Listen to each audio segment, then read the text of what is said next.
Welcome to Pro School 15, filming this from the Roofing Process Conference, so that's why we're not doing it live. But let's take a look at the two-way calendar sync that ProLine has with Google Calendar and Outlook Calendar, and specifically how to set that up.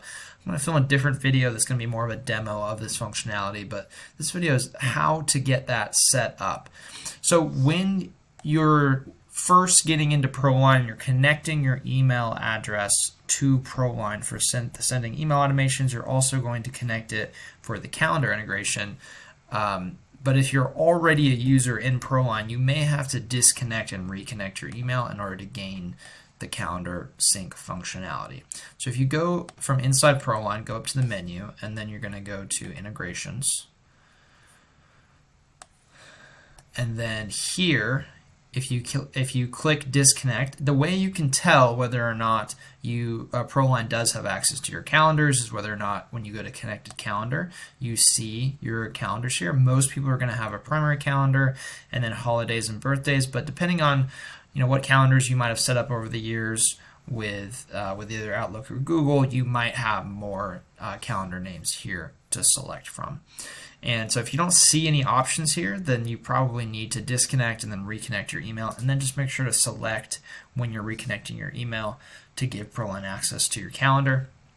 But if you do see this in the drop-down, then it's already good to go.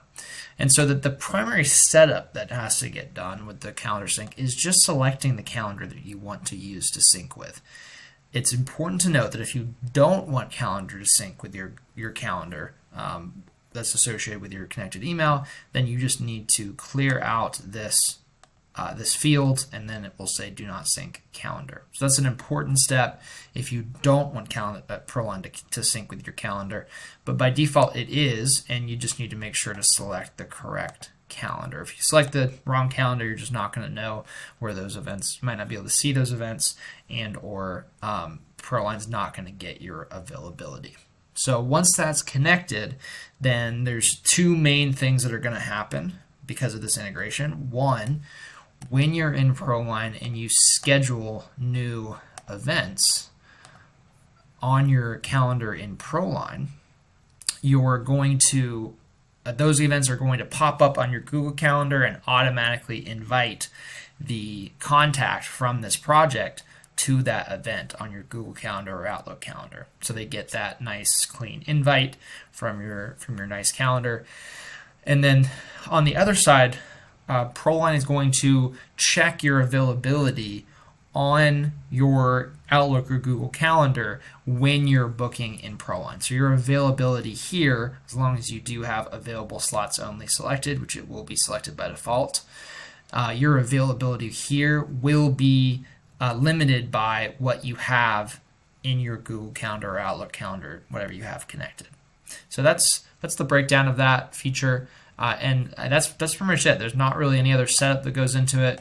Just have to just make sure that's the correct connected email. Now, it is important to note that this has to get done for every member of your team, not just the owner and not just for the company as a whole. This is integration at the user level. So if you want to have that two-way calendar sync, then you're going to need to have your entire team do it if you want your entire team to be able to use it.